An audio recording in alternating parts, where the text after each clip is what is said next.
The chamber was built to make visitors feel small.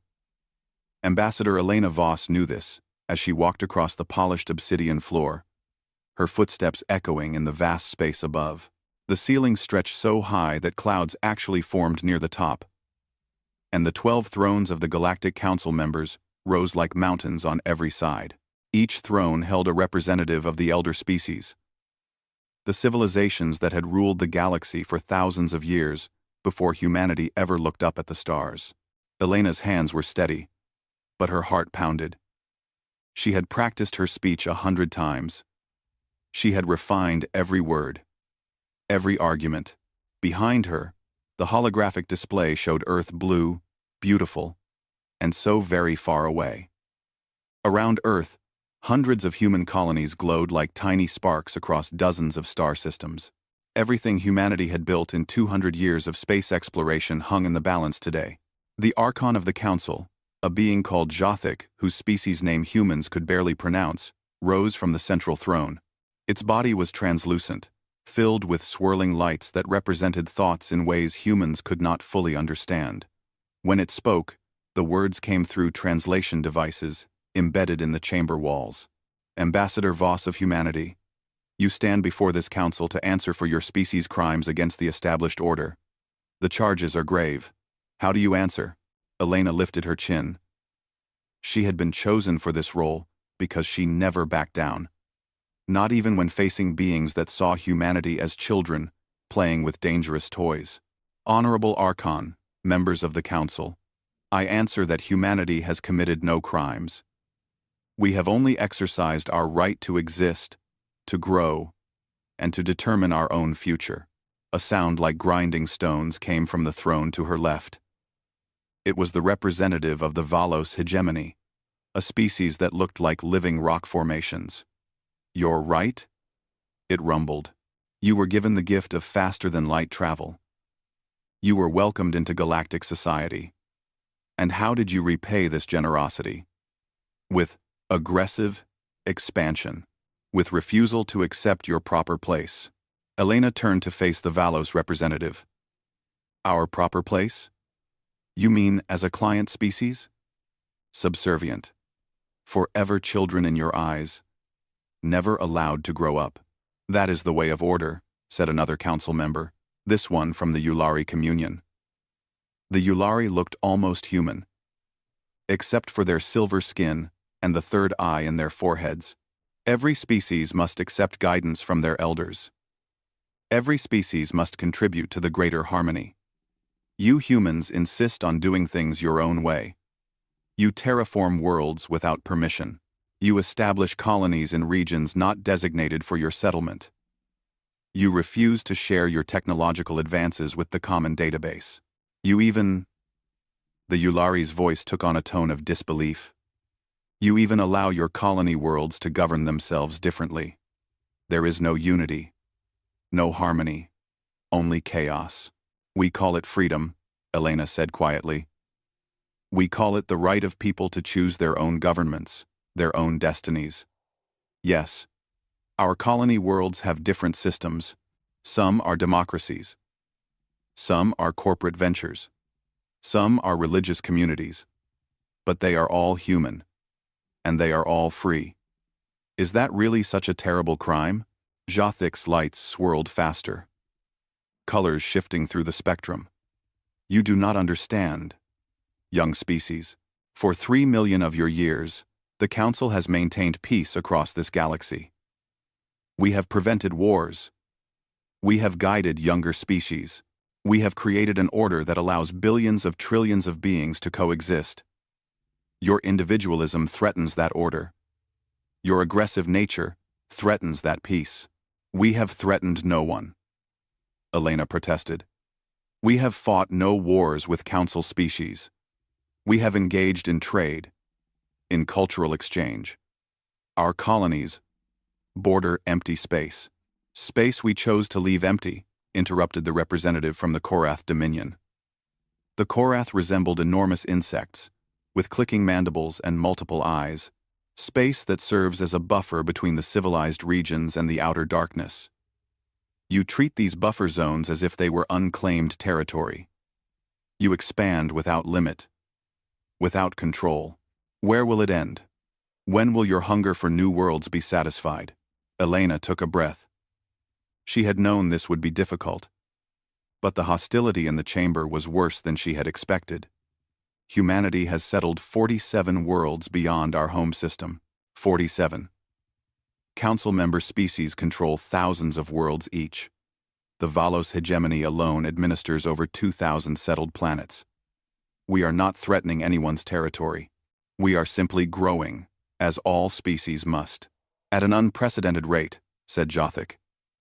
In 200 years, you have spread farther than most species do in 2,000. Your population growth is explosive. Your resource consumption is staggering. Your culture celebrates competition, conflict, and individual achievement over collective good. These are the traits of a dangerous species. These are the traits that have destroyed countless civilizations before they could reach maturity. Or, Elena said, letting some of her frustration show, these are the traits that have allowed us to survive and thrive in an often hostile universe. My people have faced extinction multiple times in our history.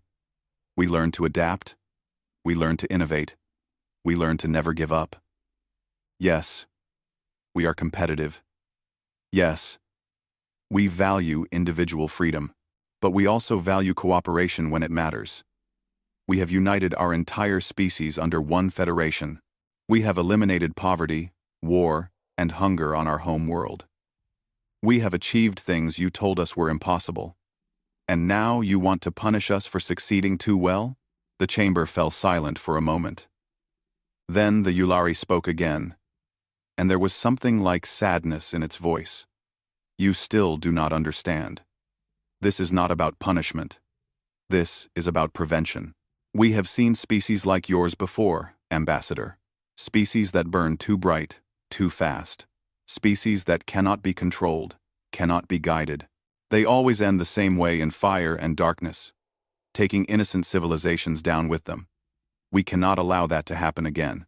Elena felt a chill run down her spine. What are you saying? Jothic's lights pulsed once, a deep crimson that filled the chamber with blood-colored illumination. The Council has made its decision. Humanity is hereby exiled from galactic society. You have 50 standard years to withdraw from all territories outside your home star system. All trade agreements are terminated immediately. All diplomatic channels are closed. All technology sharing is revoked. The stargates in human space will be confiscated and dismantled. Navigation beacons will be removed.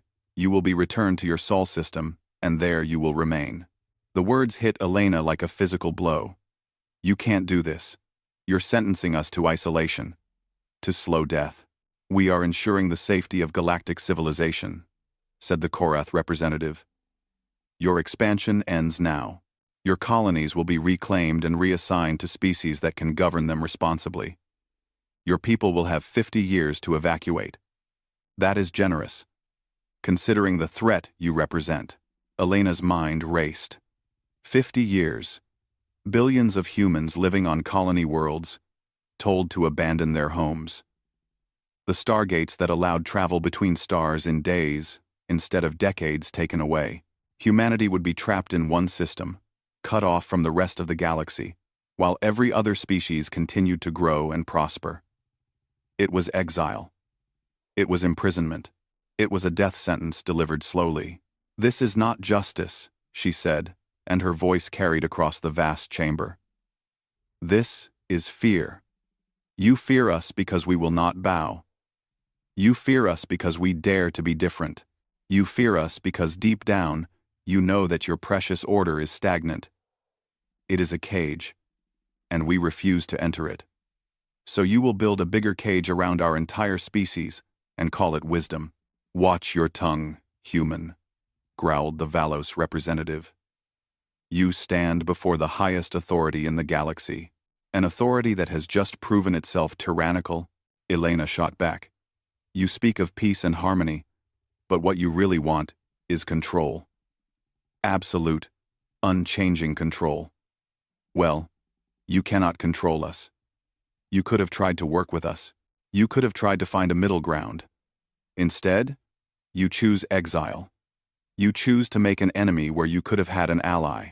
Jothic's lights flickered through a sequence of colors Elena had never seen before. When it spoke, there was something almost like regret in the translated words. We do not seek enemies, Ambassador Voss. But neither can we allow the cancer of uncontrolled ambition to spread through the galaxy we have protected for so long. Your species will have time to reflect in isolation. Perhaps, in a few thousand years, you will mature. Perhaps you will learn to value harmony over chaos. Until then, this is goodbye. The vote has been taken, announced the Yulari.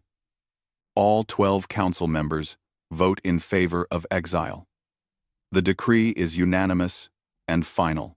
Ambassador Voss, you have 30 days to leave council space. Your ship will be escorted to the border. All other human vessels will be similarly escorted. The clock begins now. Elena stood alone on the obsidian floor, surrounded by beings who had just condemned her entire species to exile. She thought about her children back on Earth, about the colonists who had spent their whole lives building new worlds, about the scientists and explorers and dreamers who had pushed humanity to the stars. What would she tell them? How could she explain that the galaxy had no room for them? But even as despair threatened to overwhelm her, something else stirred in Elena's chest. It was the same thing that had driven her ancestors to cross oceans on wooden ships, to climb mountains no one had climbed before, to venture into space when it seemed impossible. It was defiance. It was the absolute refusal to accept defeat. She looked up at Jothic, at the swirling lights that represented a mind millions of years old. When she spoke, her voice was steady and clear. You have made your judgment. We will make our future. You believe you are protecting the galaxy from humanity. I think, Archon, that you have just protected humanity from the galaxy, from your stagnation, from your fear, from your need to control everything and everyone. Elena turned and began walking toward the chamber exit. Her footsteps echoed in the silence. At the doorway, she paused and looked back one last time. 50 years, you said. 50 years to evacuate our colonies. I wonder, in 50 years, will you remember this moment? Will you remember the day you could have gained humanity as a partner, but chose to make us find our own path instead? I suspect you will. I very much suspect you will. She walked through the doorway and did not look back again. Behind her, the 12 members of the Galactic Council sat in silence on their thrones. None of them spoke. None of them moved. They had made their decision, following protocols established over millions of years. They had protected galactic civilization from a dangerous, unpredictable species, but Jothic's lights had gone a deep, troubled blue. The Archon had seen many species rise and fall over its long lifetime. It had witnessed the exile of 3 other civilizations, each one deemed too dangerous to integrate into the galactic order. 2 of those species had died out within centuries, unable to survive isolation. The third had simply vanished. Their worlds found empty and silent. When scouts finally returned after 10,000 years, what would become of humanity? The Archon did not know. But something about Ambassador Voss's final words troubled it. There had been no defeat in her voice, no despair, only determination, only defiance. Only the absolute certainty that humanity would survive this, would thrive despite it, would find a way forward that the Council could not predict or control. For the first time in a very long time, Jothic felt something it had not experienced in millions of years. It felt doubt, and beneath that doubt, buried deep but undeniably present, it felt the first stirrings of fear. The session was over. The judgment had been delivered. Humanity had been exiled. But as Elena Voss boarded her ship and began the journey back to Earth, she was already thinking about the future. The Council had taken away the stargates. They had taken away the navigation beacons. They had taken away the easy path to the stars. But they had not taken away humanity's will. They had not taken away human ingenuity. They had not taken away the fundamental drive that had pushed her species from caves to cities, from cities to space, from one planet to dozens. The Council had meant to cage humanity, to limit them, to teach them their place in the galactic order. Instead, they had done something far more dangerous. They had given humanity a reason to surpass them. They had given humanity a challenge that would define the next chapter of human history. They had given humanity an enemy and a goal. They had, Elena realized with a grim smile, made a terrible mistake. But that mistake would take time to unfold. 50 years. Perhaps less. Perhaps more. But it would unfold. And when it did, the galaxy would learn what humanity could do when backed into a corner, when freed from the chains of someone else's order, when given no choice but to forge their own path among the stars. The Council thought they had ended the human story. Elena knew they had only just begun it.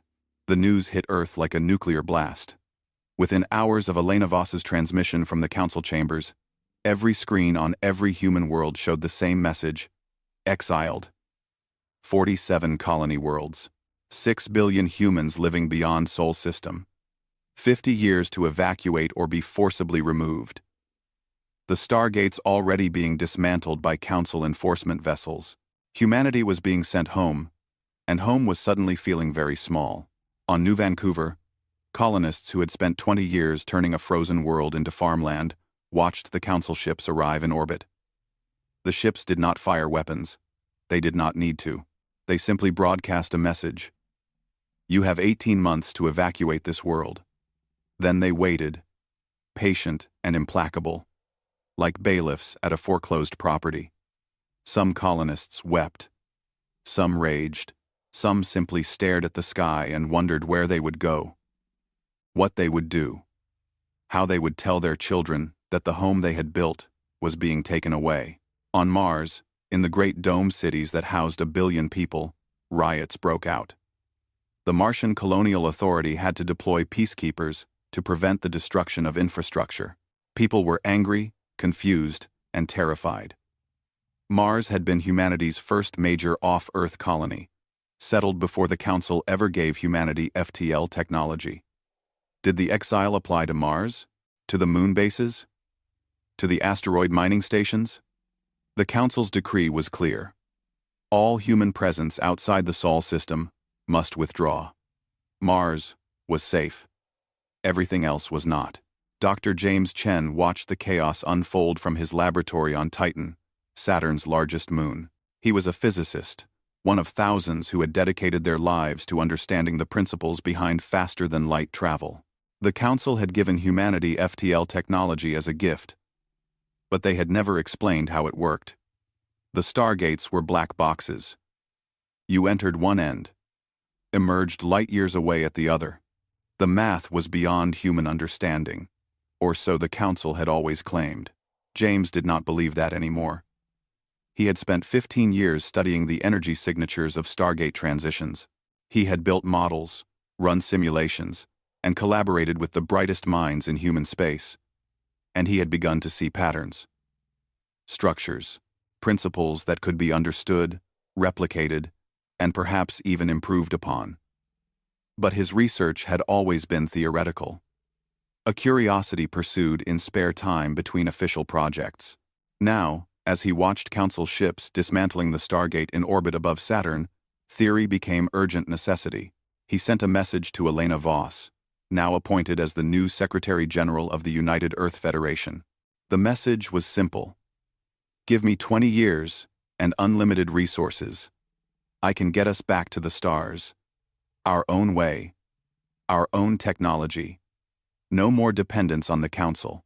Elena's response came back within an hour.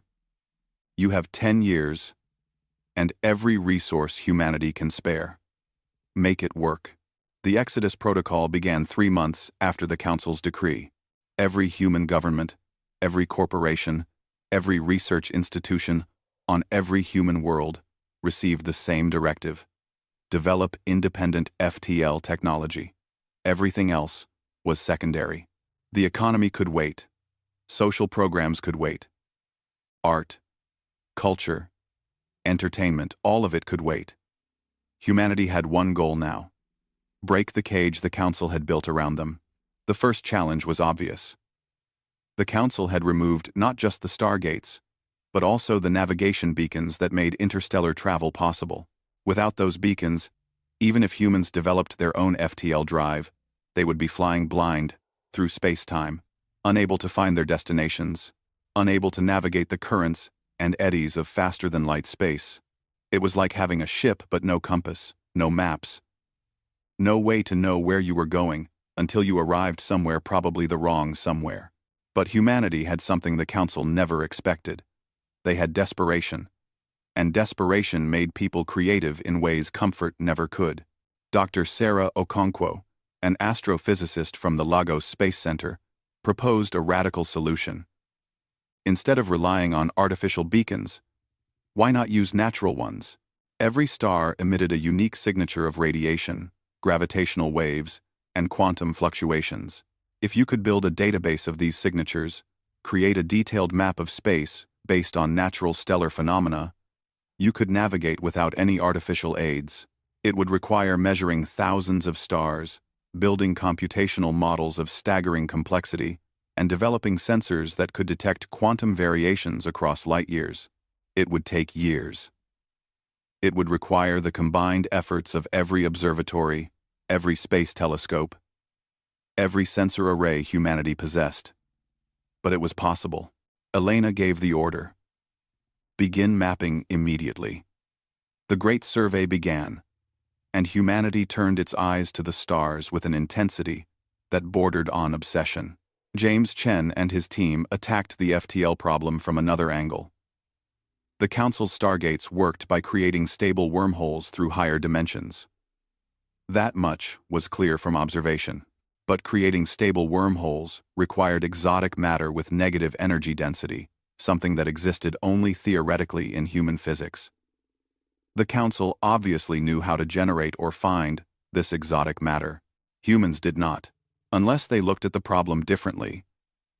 James remembered something from old Earth history, a theory proposed by a physicist named Miguel Alcubierre in the late 20th century. The Alcubierre drive concept suggested compressing space-time in front of a ship while expanding it behind, creating a warp bubble that could move faster than light without actually accelerating the ship. It had always been dismissed as impossible because it too required exotic matter. But what if you did not need to maintain the warp bubble constantly? What if you could pulse it, creating brief moments of faster-than-light travel interspersed with normal space? It would be slower than the Council's continuous FTL. Much slower. But it would be independent. It would be human technology, built with human understanding, controlled by human operators. James pitched the idea to a joint conference of physicists, engineers, and military strategists. He expected skepticism. Instead, he got funding, personnel, and a mandate. Make it work. Within 6 months, construction began on the first prototype drive at a facility in the asteroid belt. They called it the Alcubierre-Chen drive, and they called the prototype ship Defiance. The years that followed were hard. Humanity's economy was transformed into a war economy. Though there was no war, only a race against time and physics. The asteroid belt became the center of a massive industrial complex. Thousands of mining ships stripped resources from asteroids. Hundreds of orbital factories processed those resources into ship components, drive systems, sensors, weapons, because everyone knew, though no one said it openly at first, that when humanity returned to the stars, the Council might not welcome them back.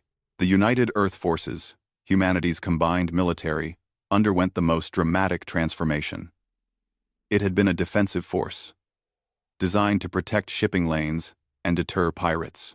Now it became the Terran Expeditionary Navy, a fleet built for deep space operations, for survival far from any support, for scenarios that ranged from exploration to combat.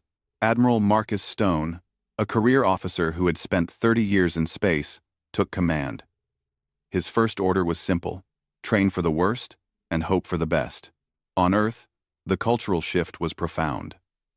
The generation that came of age during the exile developed a worldview shaped entirely by the Council's rejection. They called themselves the Exodus generation. And they were harder than their parents, more focused, more willing to sacrifice comfort for goals that might take decades to achieve. They studied engineering, physics, medicine, military science. They trained for lives in space, on hostile worlds, in situations where help would be months or years away. They prepared for a future that no one could predict, but everyone knew would be difficult. Not everyone supported the Exodus protocol. There were voices, particularly on Earth, that argued for acceptance. The Council had exiled humanity. Yes, but Sol System was vast. Billions could live comfortably on Mars, the moons of Jupiter and Saturn, the asteroid stations. Why pour resources into developing risky technology to challenge beings millions of years more advanced? Why not accept the exile and build a good life within the bounds the Council had set? These voices were shouted down, not by government decree, but by popular will. Humanity had been told they were not good enough, not mature enough, not worthy of a place among the stars. That insult burned in ways the practical arguments never could. It was not about resources or living space. It was about dignity, about refusing to accept someone else's judgment of human worth, about proving that humanity would not be caged, would not be controlled, would not accept limits imposed by others. Elena Voss captured this sentiment in a speech that became famous across all human worlds. Standing before the United Earth Assembly, she said, "They think we are children. They think we need their guidance, their rules, their permission to exist as we choose. But children grow up. And when they do, they leave home, not because they hate their parents, but because they must find their own way. The Council is not our parent. They never were. They were only the neighbors we met when we first left our house. And now, those neighbors have told us to go home and stay there. Well, I say this: we will go home. We will gather our strength. We will learn. We will grow. And then we will leave home again, on our own terms, with our own technology, answerable to no one but ourselves." Year 8 of the Exodus Protocol brought the first major success. The Defiance completed its initial FTL test. James Chen and a volunteer crew of 12 engaged the Alcubierre-Chen drive and vanished from normal space. For 10 seconds, every monitoring station in the solar system held its breath. Then Defiance reappeared, 40 million kilometers from where it had started. The distance was trivial by interstellar standards, but it was movement. It was proof of concept. It was hope made real. The celebration lasted one day. Then James and his team went back to work. 40 million kilometers in 10 seconds was not enough. They needed to reach Proxima Centauri, over 4 light-years away. They needed to sustain the warp bubble for minutes, not seconds. They needed to solve the navigation problem, the power problem, the structural integrity problem. They needed to turn a laboratory curiosity into a practical Starship drive. It took another 18 months. The second test run of Defiance reached Proxima Centauri and returned. The trip took 6 weeks each way, far slower than the Council's instantaneous Stargate travel. But it worked. It worked with human technology, human physics, human engineering. And once they knew it worked, they could improve it. By year 10 of the Exodus Protocol, the first production model FTL drives rolled off the assembly lines in the asteroid belt. The Terran Expeditionary Navy took delivery of 30 Explorer-class vessels, each equipped with the new drives. The new navigation systems based on Sarah Okonkwo's stellar survey, and enough supplies to operate independently for 5 years. These were not the sleek, comfortable vessels that had traveled through Council stargates. These were rugged, overbuilt ships designed to survive anything space could throw at them. By year 15, The evacuation of human colonies outside Sol system was complete. It had been brutal.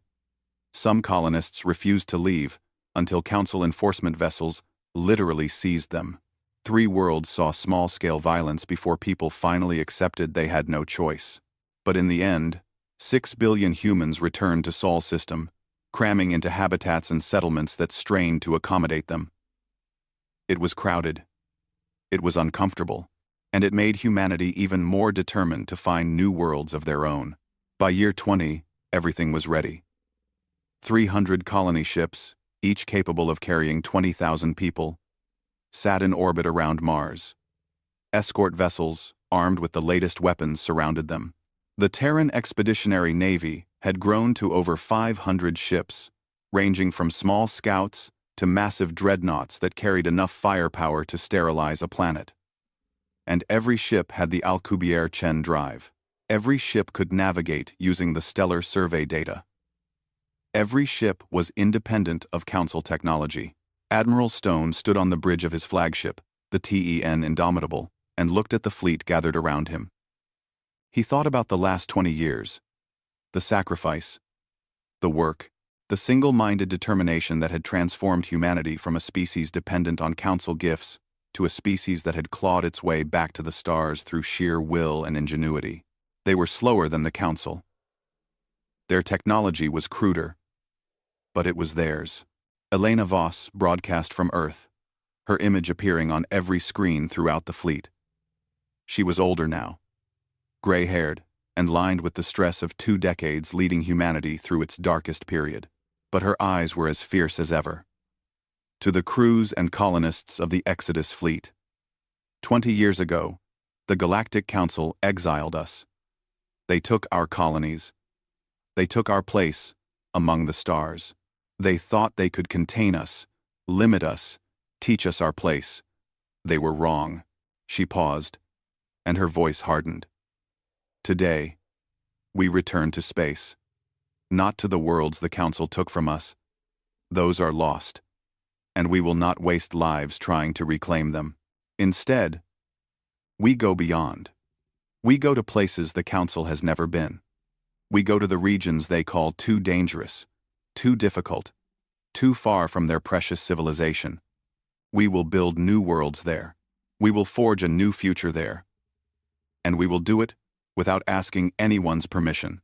The transmission showed the fleet beginning to move, thousands of ships accelerating away from Sol system. The Council thought exile was a punishment. But they forgot something about humanity. We are not a species that accepts limits. We are not a species that gives up. We are not a species that obeys when we believe the rules are wrong. They wanted us gone. They should have been more careful about where they sent us. Because we are going into the dark, and we are going to light it up with human stars. And when we do, the galaxy will never be the same. The Exodus fleet engaged their FTL drives and vanished from Sol system. Admiral Stone watched the stars shift and blur on the view screen. He thought about the unknown territories ahead, the worlds waiting to be discovered, the challenges that would test everything humanity had learned. He thought about the Council, sitting in their comfortable chambers, believing they had solved the human problem 20 years ago. He smiled. It was not a kind smile. It was the smile of someone who knew a secret the Council did not. Exile had not weakened humanity. It had forged them into something harder, something more dangerous, something that would not stop until they had proven the Council's judgment wrong. The long dark was over. The claiming was about to begin. The Exodus fleet emerged from FTL space at the coordinates marked as Sector 447 on human star charts. On Council maps, this region was labeled with a simple notation: unsuitable for settlement. Admiral Stone looked at the sensor readings and understood why. The star system they had entered contained 7 planets, 4 of them rocky worlds in the habitable zone. But these were not gentle, Earth-like places. One had gravity twice Earth's standard. Another had an atmosphere so thick with volcanic gases that the sky glowed orange even at midday. The third was tidally locked, one side always facing the sun, the other locked in eternal night. The fourth was smaller than Mars, with barely enough gravity to hold an atmosphere. The Council would have moved on. In their millions of years of expansion, they had learned to be selective. Why struggle with difficult worlds when easy ones existed? Why adapt to harsh conditions when comfortable ones were available? It was logical. It was efficient. It was the choice of a civilization that had forgotten how to struggle. Humanity chose differently. Captain Sarah Chen, no relation to Dr. James Chen, though she got asked about it constantly, commanded the colony ship New Beijing. She looked at the tidally locked planet, the one the Council had dismissed, and saw potential. The Terminator Zone, the boundary between eternal day and eternal night, would have a band of perpetual twilight. Temperatures there might be survivable. And the planet had water, vast oceans, locked in ice on the dark side, boiling seas on the light side, but liquid water in the twilight band. We can work with this, she told her crew. We've lived in worse. Mars was considered uninhabitable once. So was Titan. So was Europa. We made them work. We'll make this work too. New Beijing entered orbit, and the settlement began. It was brutal work. The colonists had to build everything from scratch: habitats that could withstand the temperature extremes, power systems that could tap the planet's geothermal activity, farms that could grow food in artificial light. But they had trained for this. More importantly, they wanted this. They wanted to prove that humanity could thrive anywhere, could build homes on worlds the Council had deemed worthless. They named the planet Twilight. Within a year, 50,000 people lived there. Within 5 years, 500,000. The settlement sprawled along the Terminator Zone, a ribbon of lights and life on a world the Council had written off. And the colonists were proud of it. Proud in a way they had never been when living on the comfortable worlds the Council had approved for human settlement. This was theirs, built with human sweat and human ingenuity and human refusal to accept that something was impossible. The same story repeated across dozens of systems. The Exodus fleet split up, each colony ship heading to different sectors of uncharted space. They found worlds with crushing gravity, and humans genetically modified themselves to be shorter and denser, able to survive where the Council's species could not. They found worlds with thin atmospheres and built massive biodomes that transformed barren rock into gardens. They found worlds rich in heavy metals that made the Council's species sick, and humans shrugged and built radiation-resistant habitats. Admiral Stone oversaw the expansion from his flagship, jumping between systems, ensuring the colonies had what they needed to survive and grow. He began to see a pattern. The buffer zones the Council had maintained between their civilized space and the outer darkness were full of planets the Council considered too difficult to bother with. But humanity had always been the species that chose difficult over impossible. They had climbed mountains because they were there. They had crossed oceans because they wanted to know what was on the other side. They had gone to space because the alternative was staying in one place forever, and that was unacceptable to the human spirit. In year 3 of the new expansion, the Exodus fleet had established 89 settled worlds. None of them were easy. All of them were growing. The Terran Federation, as the government was now officially called, established the Frontier Compact, a charter that gave each colony world radical autonomy. Earth would provide support, defense, and coordination. But each world would govern itself as it saw fit. Some became democracies. Some became corporate ventures. Some became religious communities. Some invented entirely new forms of government that had never been tried before. The Council would have seen this as chaos. The Terran Federation called it freedom. And it worked, because every colony world was bound by a single common purpose: survive and prove that humanity belonged among the stars, regardless of what the Council believed. Year 5 brought the first contact with another species since the exile. The 10 Pathfinder, a scout ship under the command of Captain Li Wei, detected artificial structures on a moon orbiting a gas giant in what humans had designated Sector 491. The structures were clearly technological, but in bad repair. Power sources were failing. Life support was minimal. Something was wrong. Li Wei took a team down in a shuttle. They found the structures inhabited by a reptilian species that called themselves the Kryn. There were only about 10,000 of them left on the moon, living in conditions that barely qualified as survival. They had running water but little food, heat but barely enough. They were slowly dying. And they knew it. Through translation devices cobbled together from old council technology, Li Wei learned their story. The Kryn had once been a thriving civilization, with dozens of colony worlds, but they had been conquered by the Zentari, one of the council member species. The Zentari had not exterminated the Kryn, that would have been too inefficient. Instead, they had reduced them to client species status. The Kryn provided labor for Gentari mining operations, extraction facilities, and industrial projects that the Gentari considered too dangerous or too unpleasant for their own people. The moonbase was one such facility.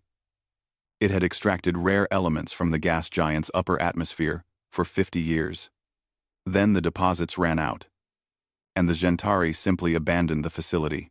They took their own people and left the Kryn workers behind with minimal supplies. That had been 8 years ago. The Kryn had been slowly dying ever since. Too far from any trade routes to be rescued. Too few in number to matter to anyone. Li Wei sent the report back to Admiral Stone. The Admiral reviewed it, then sent it to Elena Voss on Earth. Elena read it 3 times. Then, she made a decision that would change the course of human expansion in ways she could not predict. She sent a message to Li Wei. Offer them freedom. Offer them a place in the Terran Federation. Tell them we have no use for slaves, but we have plenty of room for allies. The Kryn's response was immediate and overwhelming. They wept. They celebrated. They swore oaths of loyalty to humanity that made the human diplomats uncomfortable. Li Wei tried to explain that the Terran Federation did not want loyalty oaths or servitude. They wanted allies, partners, fellow travelers in the darkness beyond council space. It took months for the Kryn to truly understand this. They had lived under Zentari rule for 3 generations. The concept of freedom was almost foreign to them. But slowly, they adapted. The 10,000 survivors were relocated to Twilight, where the human colonists welcomed them. The Kryn's natural resistance to radiation made them valuable workers in some of the more dangerous industrial operations. In return, humanity provided them with food, shelter, education, and a chance to rebuild their civilization. And the Kryn provided something humanity desperately needed: information. They knew the Council's military capabilities. They knew the weaknesses in Council defenses. They knew which species were chafing under Council rule and which were loyal. They knew the locations of resources, trade routes, and strategic systems. 3 generations of servitude had taught the Kryn to be observant, to notice details, to gather information as a survival skill. Admiral Stone studied the intelligence reports from Kryn sources and began to see the galaxy differently. The Council was not the unified, all-powerful entity they pretended to be. They were a collection of old powers holding on to control through tradition and military strength. But traditions could be challenged. Military strength could be matched. And the buffer zones the Council maintained were not just empty space, they were potential territory for any species willing to brave the difficulties. In Year 7, 3 more species requested alliance with humanity. 2 were former Council client species, freed when the Terran Expeditionary Navy stumbled upon their worlds and offered them the same deal given to the Kryn: freedom in exchange for alliance. The 3rd was an independent species called the Vex, insectoid beings who had avoided contact with the Council by hiding in a region of space plagued by gravitational anomalies. The Vex were natural mathematicians and navigators.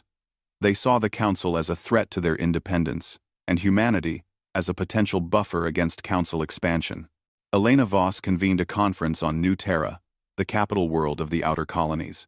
Representatives from humanity, the Kryn, the Vex, and the 2 liberated species, the Talasi and the Her, gathered to discuss formal alliance. They called it the Free Stars Coalition. The charter was simple: mutual defense, free trade, and absolute sovereignty for each member species. No species would rule over another. No species would enforce their culture or government on others. They would stand together against threats, but each would govern themselves as they saw fit. The Council heard about the Free Stars Coalition in Year 8. Their response was swift and dismissive. The Galactic Council sent a formal communication to Elena Voss, now holding the title of First President of the Free Stars Coalition, in addition to her role as Secretary General of the Terran Federation. The message was clear. The Council did not recognize the legitimacy of the Free Stars Coalition. The species that had joined humanity were former clients of Council members and were considered to be in violation of their service agreements. Humanity was harboring fugitives and would face consequences if this continued. Elena read the message and laughed. It was not a joyful laugh. It was the laugh of someone who had been pushed too far and had stopped caring about consequences. She composed a response and sent it through the old communication channels that still connected the outer regions to Council space. To the Galactic Council, we acknowledge your message. We reject your authority. The species of the Free Stars Coalition are free beings who have chosen their own paths.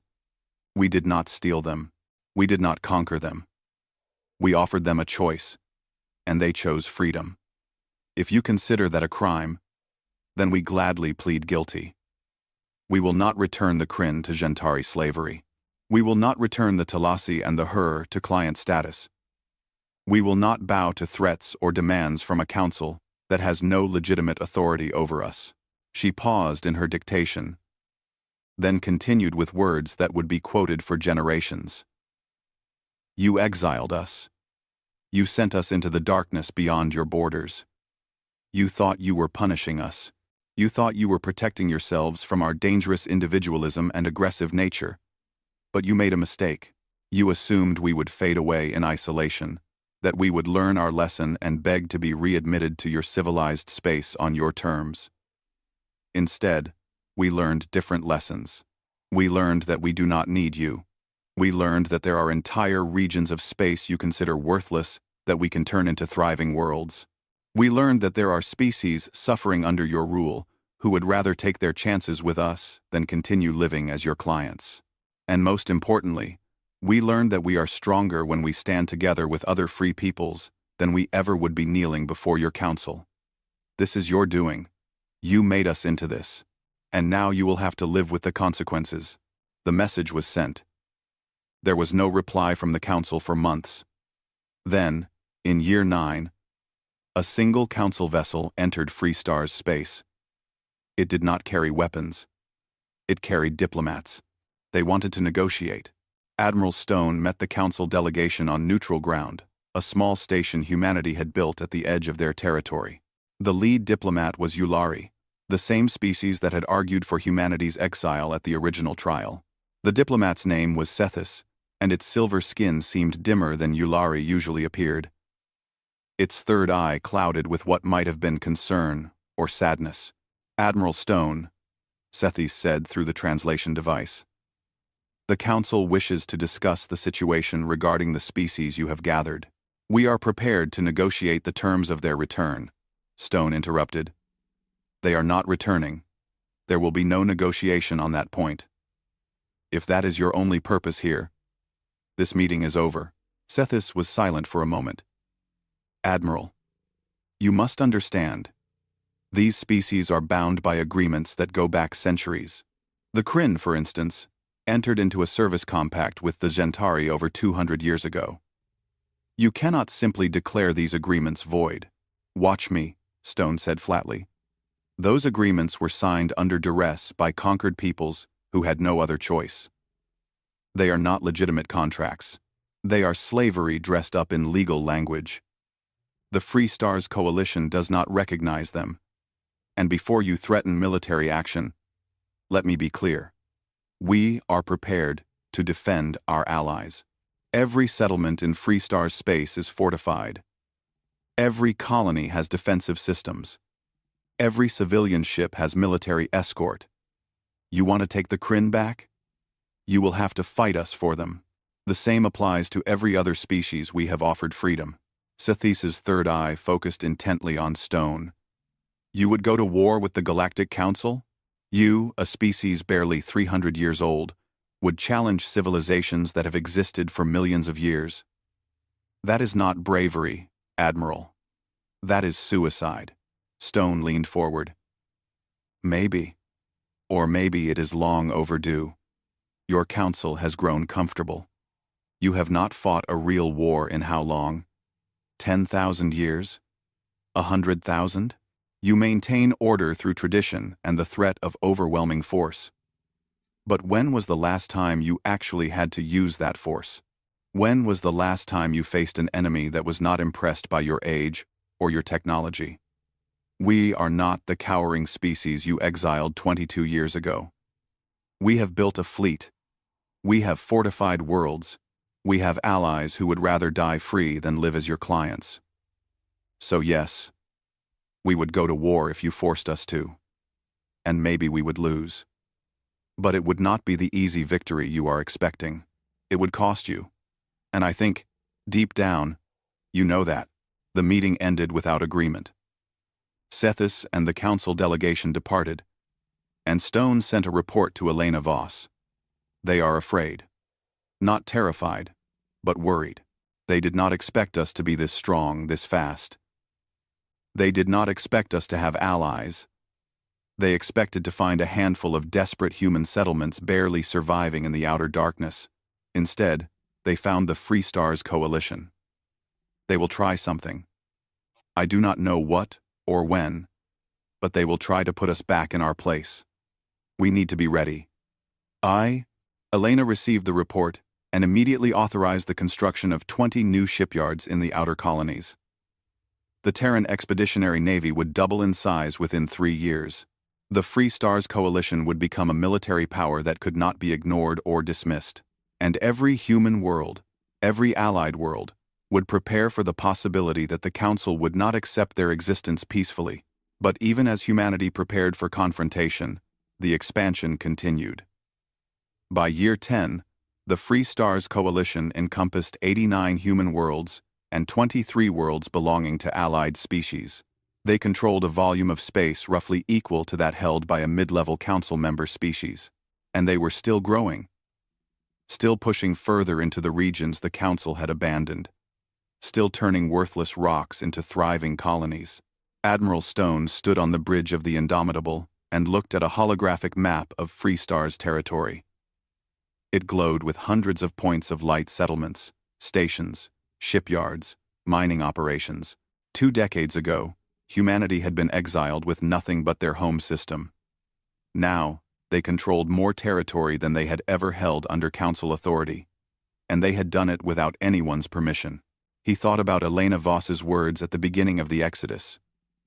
The Council had thought exile was punishment, but they had given humanity something far more valuable. Motivation, the drive to prove them wrong. The determination to build something that did not depend on Council approval or Council technology. The absolute refusal to accept limits imposed by others. Stone smiled. It was the smile of someone who knew exactly how dangerous they had become. The Council had made humanity find their own way. Now, humanity was going to show the galaxy what that way looked like. And the Council, sitting in their ancient chambers, secure in their millions of years of tradition, had no idea what was coming.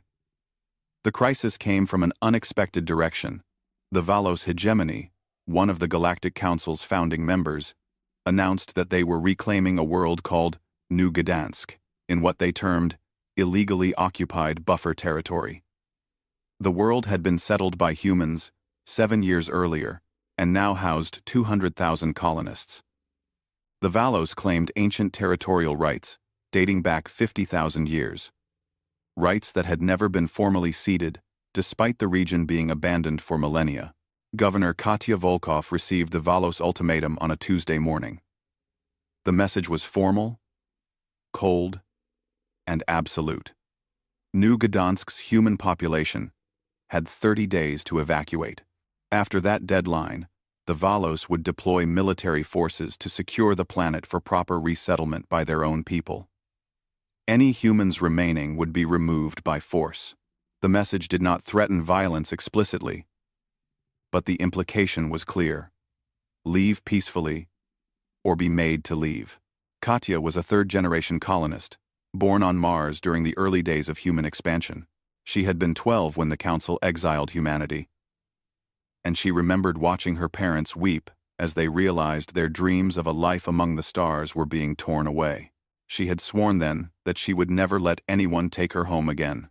Now she was 42, governor of a thriving colony world, responsible for 200,000 people who had spent 7 years building farms, cities, and lives on New Gdansk. And someone was trying to take it all away. She sent an urgent message to Elena Voss on New Terra. Elena's response came within hours. Do not evacuate. We will not abandon New Gdansk. Hold your position. Help is coming. The Valos fleet arrived at New Gdansk 28 days after the ultimatum, 2 days early. They were making a point about punctuality and overwhelming force.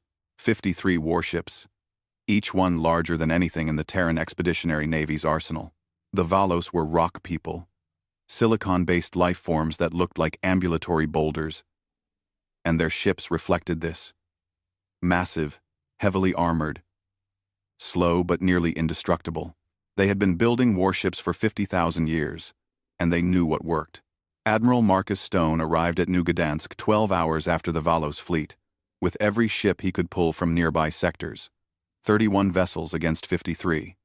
The math was not good, but Stone had not come to New Gdansk to surrender, and he had not spent the last decade building a fleet just to run when challenged. He opened a communication channel to the Valos fleet commander, whose name translated roughly as Stone Who Endures. It was a supremely Valos name, emphasizing permanence and immovability. Stone thought there was a certain irony in his own name being similar. Commander Stone Who Endures. This is Admiral Marcus Stone of the Terran Expeditionary Navy. New Gdansk is a settled world of the Free Stars Coalition. We do not recognize your claim to this territory. We do not recognize. Withdraw your fleet immediately. The Valos commander's response was slow, each word separated by a pause that suggested the translation device was struggling with concepts that did not exist in Valos language.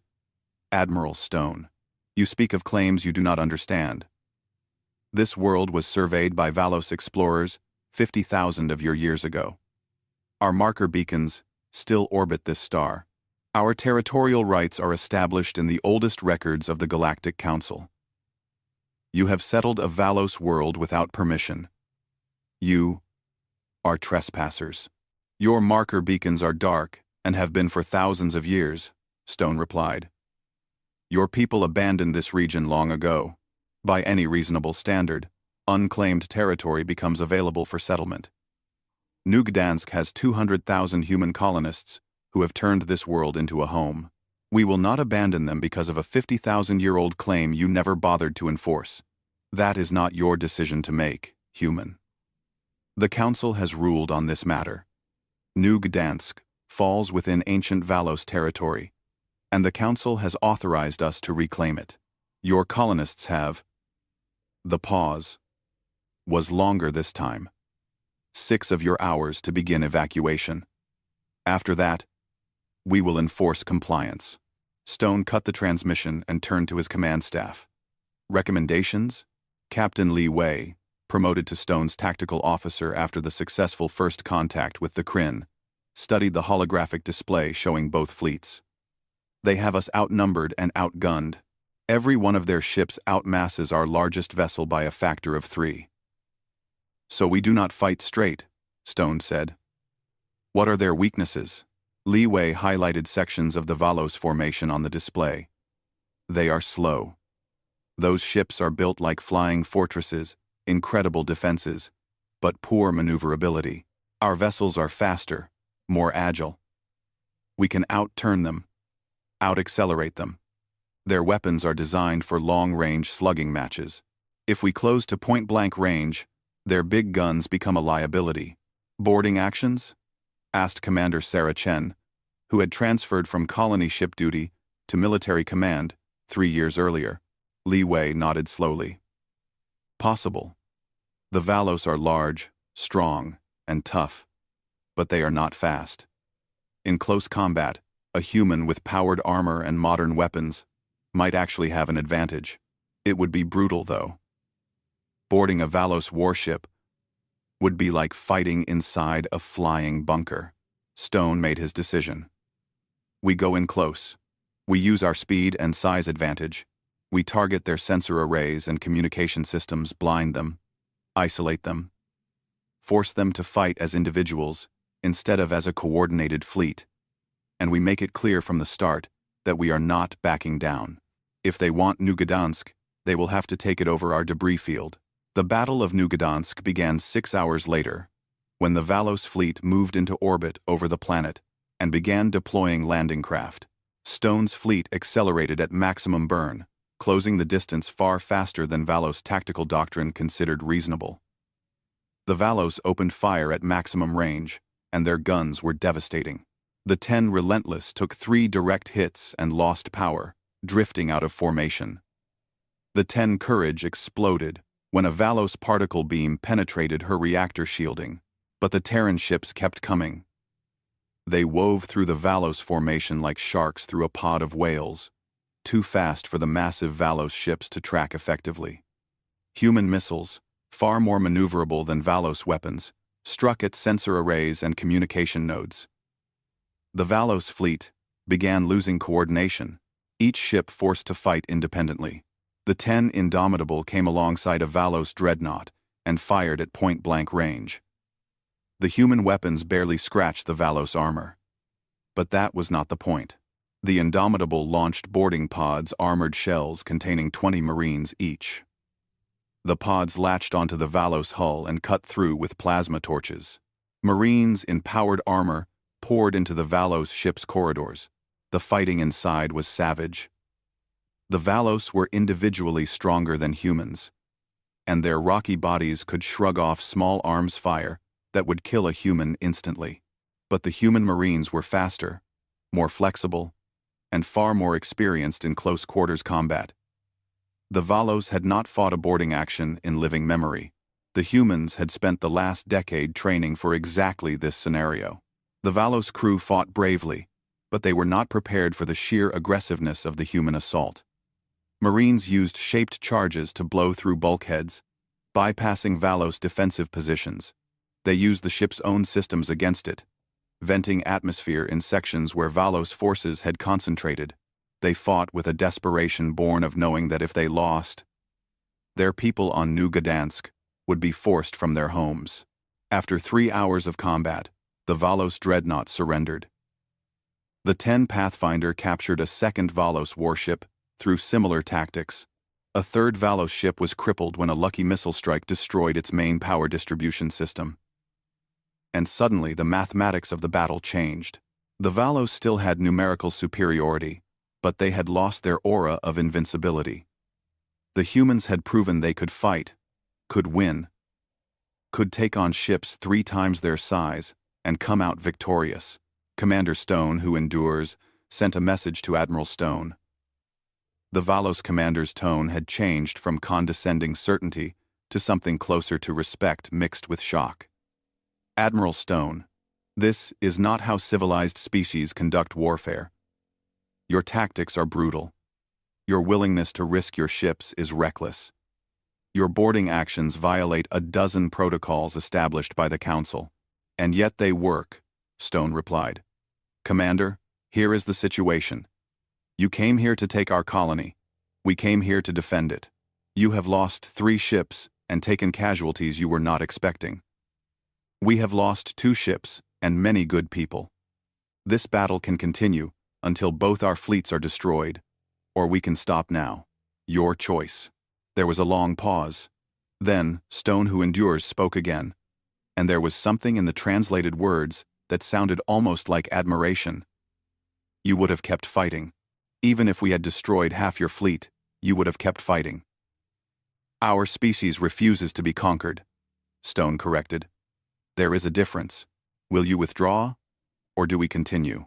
The Valos fleet withdrew. It was not a rout they left in formation. in good order, with their captured ships retrieved through a negotiated exchange of prisoners. But they left. New Gdansk remained in human hands. And word of the battle spread across the galaxy, faster than any ship could travel. The Galactic Council convened an emergency session. The topic was simple. Humanity had defeated a council member species in open combat. The Valos hegemony, one of the most ancient and respected civilizations in the galaxy, had been forced to retreat by a species that had been exiled barely 3 decades ago. The implications were staggering. 3 council species sent diplomatic messages to the Free Stars Coalition. 2 were former client civilizations that requested information about the process of joining the coalition. 1 was an independent species that had maintained neutrality for millennia, but now saw humanity as a potential ally against council expansion into their territory. Elena Voss welcomed all 3 sets of diplomats and began negotiations. The Free Stars Coalition grew. Within a year of the Battle of New Gdansk, 7 new species had joined. 2 were former council clients who had watched the battle reports and decided they would rather ally with humanity than continue serving council members. 3 were independent species from the outer regions who saw the coalition as a counterweight to council power. 2 were species that had been in the process of being conquered by council members but had managed to hold out long enough for human intervention to arrive. The Terran Expeditionary Navy grew as well. New shipyards came online in a dozen systems. The latest designs incorporated lessons from New Gdansk faster engines, more maneuverable frames, weapons optimized for close-range combat. And humanity began building a new class of vessel, the Titangent-class dreadnought. These ships were massive, each one massing as much as a Valos warship, but built with human design philosophy. Speed over armor, firepower over endurance. The ability to strike hard and fast, then disengage before the enemy could respond. Admiral Stone oversaw the construction of the first Titangent-class ship and named it the 10 Defiance, after the experimental vessel that had first proven human FTL capability. When Defiance launched from the Titan shipyards above Saturn, she carried enough firepower to match 3 Valos dreadnoughts. And she was just the first. 10 more were under construction, with 20 more planned. The Galactic Council sent another delegation to meet with Elena Voss. This time, they came not with threats, but with demands for negotiation. The Council wanted to establish containment protocols, agreements that would limit Free Star's expansion, restrict the coalition from interfering with council member affairs, and prevent the liberation of any more client species. In exchange, the Council would officially recognize the Free Stars Coalition's right to exist and would establish trade agreements. Elena read the proposal and recognized it for what it was: an attempt to cage humanity again, this time with diplomacy. Instead of exile, she composed her response carefully, knowing it would be read by every council member and distributed throughout their civilization. To the Galactic Council, we acknowledge your proposal. We reject your terms. You had your chance to deal with us as equals 30 years ago. You chose exile instead.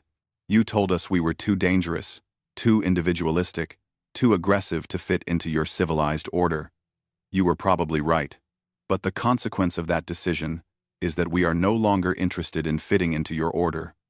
We have built our own, she continued, her words measured but firm. You speak of containment protocols, as if you have the authority to limit our growth, to dictate our foreign policy, to control who we ally with. You do not have that authority. You gave it up when you exiled us. The Free Stars Coalition will continue to expand into unclaimed territory. We will continue to offer freedom to species who request it. We will continue to defend our worlds and our allies against anyone who threatens them, whether they are council members or not. The final paragraph became famous across human space. You had your chance to have humanity as a junior partner, grateful for your guidance and willing to accept your rules. That time has passed. Now you have a choice. You can accept that the Free Stars Coalition exists, that we are your equals, and that we will not be controlled. Or You can try to force us back into submission. But be warned, the Battle of New Gdansk was not a fluke. It was a demonstration. We are willing to fight for our freedom. We are good at fighting. And we are not going away. The choice is yours. But choose carefully. Because if you choose war, we will give you one. And it will not be the easy victory you expect. The message was sent.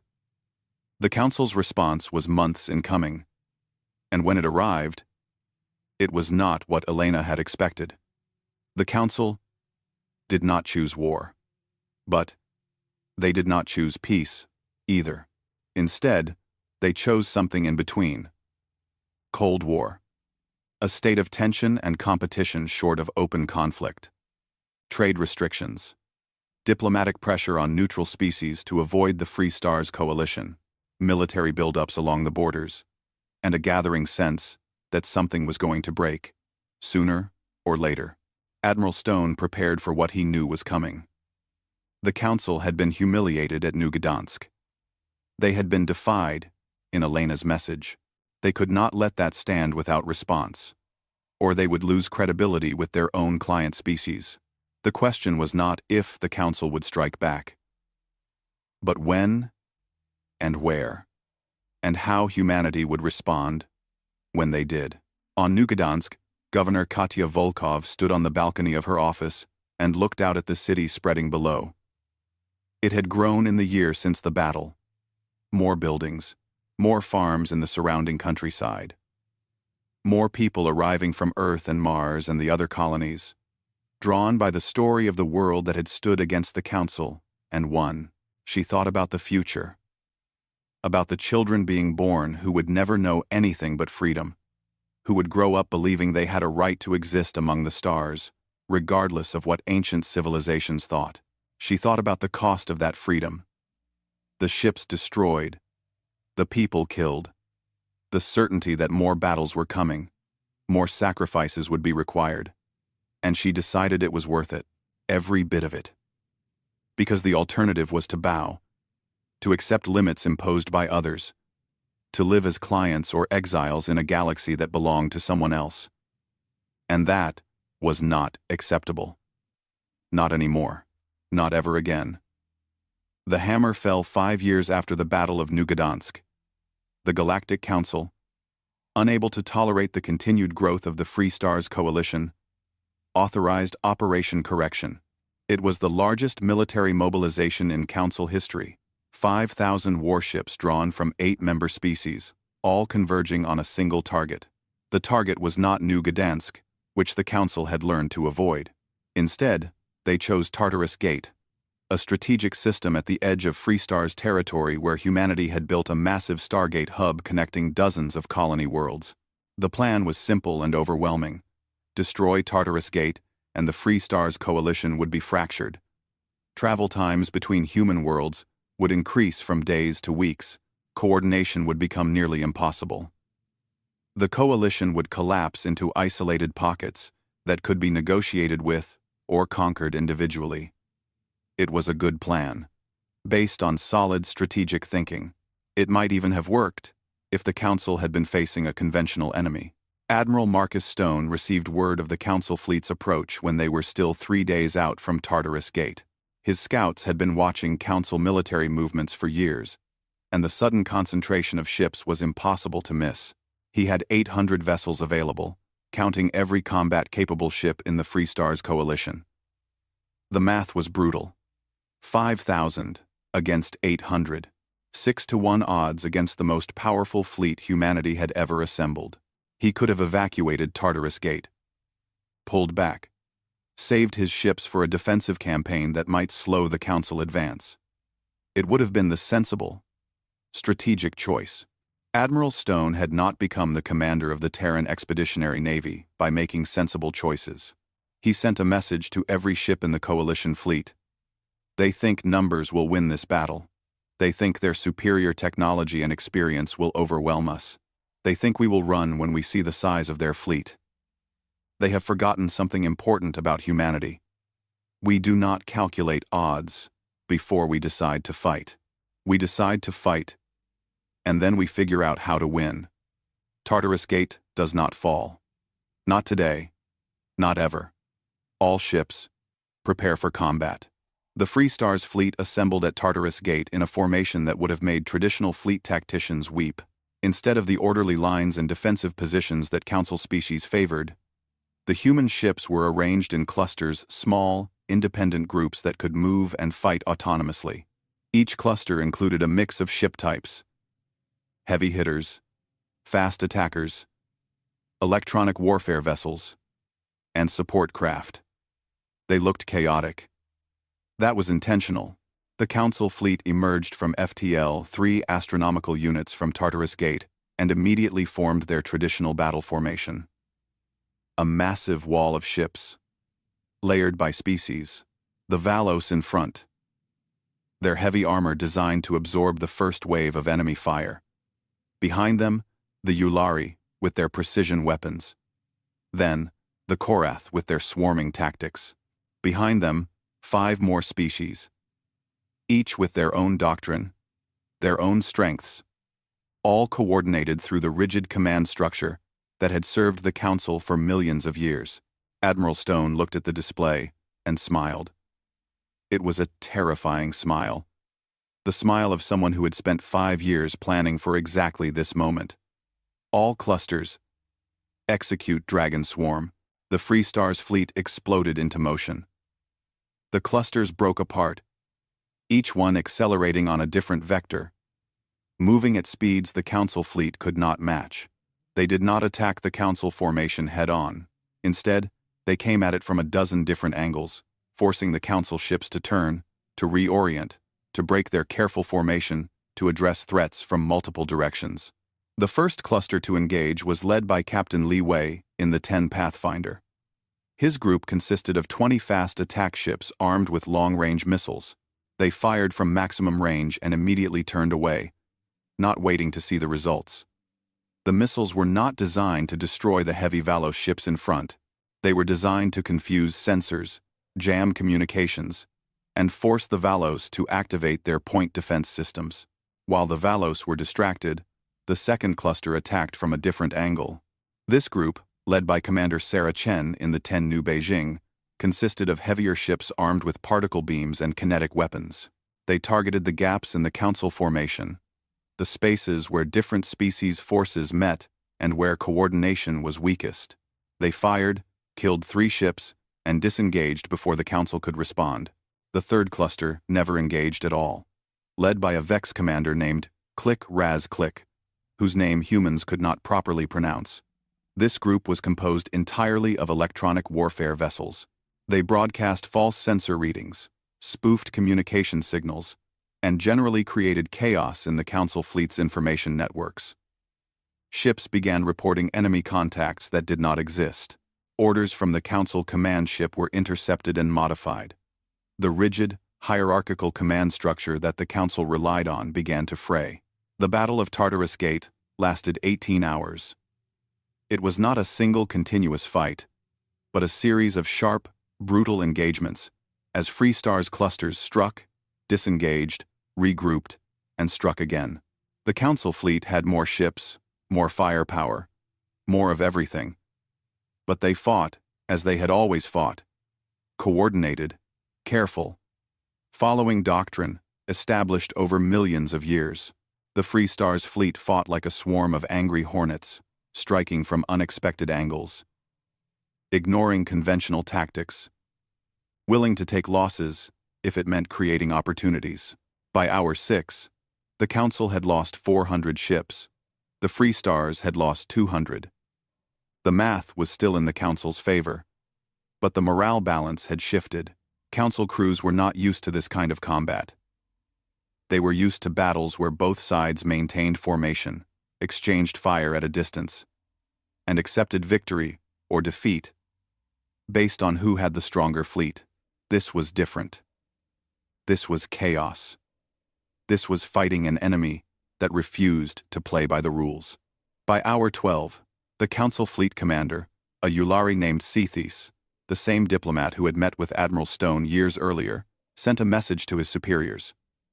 The humans are not fighting to win. They are fighting to inflict maximum casualties regardless of cost. Their tactics are suicidal.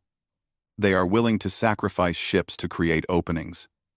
They are willing to ram our vessels, if it means destroying them. This is not warfare. This is madness. The Council High Command sent back orders. Continue the assault. Tartarus Gate must fall. The Free Stars coalition must be broken. Accept the casualties. Victory will be achieved through superior numbers. Sathis followed his orders because that was what council officers did. But he knew, deep in whatever served a Yulari as a soul, that something had changed. The council was not fighting a conventional enemy. They were fighting something new. Something that did not care about the old rules. By hour 15, the Terran Expeditionary Navy deployed its secret weapon. 3 Titangent-class dreadnoughts, led by Admiral Stone in the 10 Defiance, had been holding back, waiting for the perfect moment. That moment came when the Council fleet was fully engaged, scattered across a volume of space trying to deal with a dozen different threats. The 3 Titans jumped into the heart of the Council formation and opened fire. Each Titan carried enough firepower to destroy a dozen conventional warships. They were not designed to survive extended combat. They were designed to cause maximum destruction in the shortest possible time. The 10 Defiance targeted the Council command ship, the Yulari vessel where Sethis coordinated the entire fleet. A single barrage of particle beams and missiles overwhelmed the Yulari ship's defenses. It died in silence, taking Sethis and 2,000 crew members with it. Without their command ship, the Council fleet began to fragment. Different species forces had different ideas about what to do next. Some wanted to retreat and regroup. Some wanted to push forward and take Tartarus Gate despite the losses. Some wanted to stop and establish a defensive position. For critical minutes, the Council fleet lost all coordination, and in those minutes, the Free Stars fleet struck with everything they had left. By hour 18, the Council fleet was retreating. They had lost 1,700 ships. Another 300 were crippled and drifting. They had not taken Tartarus Gate. They had not broken the Free Stars coalition. They had proven only that humanity and their allies could fight, could win, could inflict losses that the Council was not prepared to accept. The remaining Council ships jumped to FTL and fled, leaving their crippled vessels behind. The Free Stars fleet had lost 420 ships, nearly half their fleet. But Tartarus Gate still stood. The Stargate network still functioned, and humanity had proven something that changed the galaxy forever. The Council could be defeated. Within weeks, 3 more Council member species withdrew from the conflict. They issued formal statements declaring that the Free Stars coalition posed no threat to their territory, and they saw no reason to continue military operations. 2 other species requested formal peace negotiations. The monolithic unity of the Council was cracking. The moderate faction within the Council, those who had always questioned the wisdom of exiling humanity, seized the moment. They called for emergency reforms. They argued that the old ways were no longer working, that the galaxy was changing, that the Council needed to change with it or risk irrelevance. They pointed to the 12 client species that had requested information about joining the Free Stars coalition in the months since Tartarus Gate. They pointed to the growing dissatisfaction among younger Council species who had never agreed with the rigid hierarchy. They pointed to the simple fact that the Council had just lost a quarter of the largest fleet ever assembled to a species they had exiled barely 35 years ago. The conservative faction fought back. They argued that this was exactly why humanity was dangerous, why they needed to be contained or destroyed.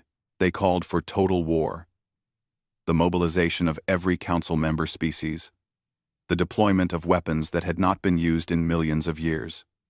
They would not accept defeat. They would not accept change. They would hold on to power even if it meant destroying the galaxy they claimed to protect. The conflict within the Council became violent. Not militarily. The Council species did not fight each other directly, but politically, socially, economically. Trade agreements broke down. Defense pacts were questioned. Species that had cooperated for millennia began to eye each other with suspicion. The council was tearing itself apart, and everyone knew it. Elena Voss watched the council fracture from New Terra and knew the opportunity had arrived. For 35 years, humanity had been reacting to the council's decisions, building in response to their exile, fighting in response to their attacks. Now it was time to act instead of react. She authorized what came to be known as the Reckoning, a coordinated series of operations across a dozen systems where client species of council members were being held in servitude. The Terran Expeditionary Navy, what remained of it after Tartarus Gate, split into a dozen task forces. Each force was assigned to a client species that had sent secret messages to the Free Stars Coalition requesting liberation. The operations were surgical. Human ships would jump into a system, broadcast a message offering freedom and alliance, and wait for the client species to respond. If they accepted, the humans would help them evacuate anyone who wanted to leave. If the council member species tried to interfere, the humans would fight long enough for the evacuation to complete, then disengage. It was not conquest, it was liberation. Or at least, that was how Elena presented it to the galaxy. The client species were being given a choice: continue serving their council masters or join the Free Stars Coalition as equals. Millions chose freedom. They left their worlds on human ships, on coalition vessels, on anything that could carry them to Free Stars territory. They brought their skills, their knowledge, their culture, and they brought stories about life under council rule, stories that made even moderate council species uncomfortable. The council could not stop it. They were too divided, too focused on their internal conflicts. By the time they realized what was happening, a dozen client species had been liberated, transported to Free Stars territory, and given worlds of their own to settle. The Free Stars Coalition had grown from 7 species to 19, almost overnight. The final act came 2 years after Tartarus Gate. Elena Voss sent a message not to the Galactic Council, but to every species in the galaxy, council members and independents alike. She proposed a new organization, the Galactic Commonwealth. It would replace the council with a democratic body where every species had equal representation. There would be no client species, no servitude, no hierarchies based on age or technological advancement. Every civilization would govern itself as it saw fit. But they would cooperate on matters of mutual concern: trade, defense, scientific research, and peaceful expansion. The proposal was radical. It threatened to overturn millions of years of galactic order. The conservative council members rejected it immediately. But the moderate faction saw it differently. They saw an opportunity to transform the council into something better, something that could actually survive in a galaxy where species like humanity existed. They began negotiations with Elena and the Free Stars Coalition. The negotiations took 3 years. They were difficult, contentious, and several times came close to breakdown. But slowly, painfully, a new order began to take shape. The old Galactic Council was dissolved. The Galactic Commonwealth was established with humanity as a founding member, equal to species that had ruled the galaxy for millions of years. Client species were freed, their servitude agreements voided. Every species was guaranteed sovereignty and the right to self-determination. Not every council species joined the Commonwealth. 3 refused and withdrew into their own territory, maintaining their old hierarchies and client relationships. The galaxy watched to see if they would survive or if history would eventually force them to adapt. But the majority of council species, and nearly all independent species, chose to join. The Commonwealth was imperfect, messy, and constantly arguing. But it was free. Elena Voss stood before the first session of the Commonwealth Assembly. She was 70 years old now, her hair completely gray, her face lined with decades of stress and responsibility. She had been ambassador during the exile, secretary general during the long, dark, first president during the war. Now she was simply one representative among hundreds, speaking for humanity and the Terran Federation. She thought about the journey humanity had taken. From exile to survival, to expansion, to war, to this moment. Standing as equals in a galaxy that had once rejected them, she thought about the cost the ships lost, the people killed, the years of struggle and sacrifice. She thought about what they had built and what they had become. Representatives of the Commonwealth, she began, her voice still strong despite her age. 37 years ago, the old council exiled my species. They told us we were too dangerous, too aggressive, too individualistic to fit into civilized society. They thought they were protecting the galaxy from us. Instead, they did something else. They freed us from the burden of seeking approval from those who would never give it. They forced us to find our own path. They made us prove that we could survive and thrive without anyone's permission. She paused, looking around the chamber at the hundreds of species represented there. I will not pretend humanity is perfect. We are competitive. We are aggressive. We value individual freedom over collective harmony. These traits make us difficult neighbors sometimes, but they also make us resilient. They make us creative. They make us willing to take risks that others might avoid. And when we found other species suffering under the old order, we offered them the same thing we had been forced to claim for ourselves. Freedom. End quote. One we filled. End quote. Elena's voice softened. The council thought exile was a punishment. They thought isolation would teach us our place. Instead, it became our forge. The pressure, the struggle, the absolute necessity of succeeding or dying, it transformed us. It made us stronger. It made us determined.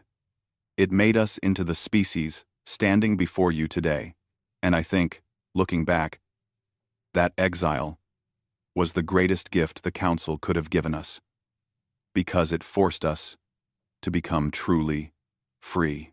She concluded with words that would be remembered for generations. This Commonwealth is imperfect. It will face challenges. There will be disagreements, conflicts, perhaps even wars, but it is better than what came before. Because it is based on equality rather than hierarchy, on freedom rather than servitude, on the belief that every species has the right to determine their own destiny. The old council tried to cage humanity. We broke free. And then we broke the cage so that others could be free too. That is our legacy. That is what we offer the galaxy. Not domination, not conquest, but the simple, radical idea that no species should bow to another unless they choose to. The assembly applauded. Not all of them. Some species still resented humanity's rise, still mourned the old order. But enough. Enough to move forward. Enough to build something new. Admiral Marcus Stone, now retired and serving as an advisor to the Commonwealth Defense Force, watched Elena's speech from the gallery. He thought about the first time he had met her, decades ago, when she had returned from the council chambers with news of humanity's exile. He remembered her defiance then, her absolute refusal to accept defeat. That defiance had become humanity's defining characteristic. It had carried them through the long dark, through the claiming, through the wars, and finally to this moment. He wondered what would come next. The galaxy was vast.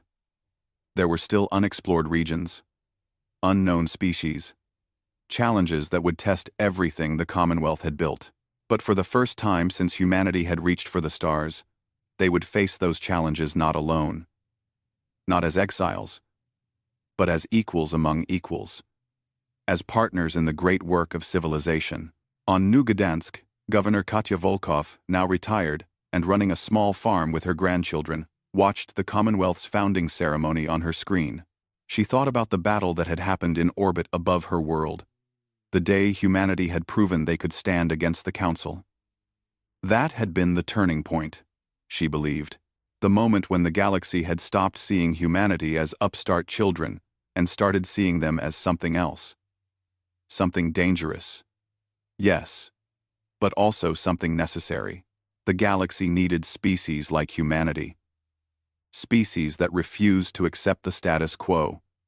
species that questioned authority, species that valued freedom over comfort.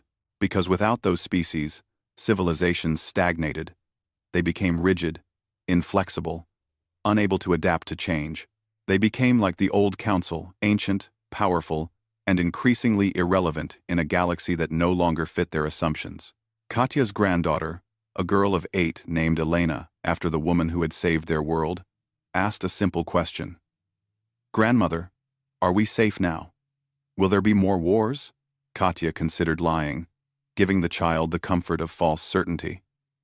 But that was not the human way. That was not what the last 37 years had taught them. "I do not know," she said honestly. "There might be more wars. There will certainly be more challenges. But we are not alone anymore. We have allies. We have proven ourselves. And we have something that no one can take away from us." "What is that?" Elena asked. "The knowledge that we can survive anything. That we can turn exile into opportunity. That we can take what others see as worthless and make it valuable. That we can break cages, build new worlds, and change the galaxy when it needs changing. That is what humanity is, child. That is what we proved. And that is something worth remembering, no matter what comes next." The girl nodded, understanding in the way children sometimes do. And Katya turned back to her farm, to the crops growing in soil that had been barren rock 40 years ago, to the life she had built on a world the Council had tried to take away. She was home, her people were free. And the galaxy, whether it liked it or not, had learned to make room for humanity among the stars. The exile was over. The long dark was past. The wars had been fought, and, if not won, at least survived. What came next was uncertain. But uncertainty had never stopped humanity before. They had been rejected by the galaxy's oldest civilizations and had built their own civilization in response. They had been caged and had broken free. They had been told their place and had refused to accept it. They thought exile was a punishment. Humanity made it their forge. And from that forge had come something new, something the galaxy had not seen in millions of years. Change. Real, fundamental change. The old order was dead. The new order was being born. And humanity, the species that had been cast out barely 4 decades ago, stood at the center of it all. Not because they were the strongest, not because they were the oldest or the most advanced, but because they refused to accept that the galaxy belonged to anyone but those willing to fight for their place in it. That refusal, that defiance, that absolute unwillingness to bow that was humanity's gift to the galaxy. It was a dangerous gift. But dangerous gifts were sometimes exactly what stagnant civilizations needed to remember how to grow.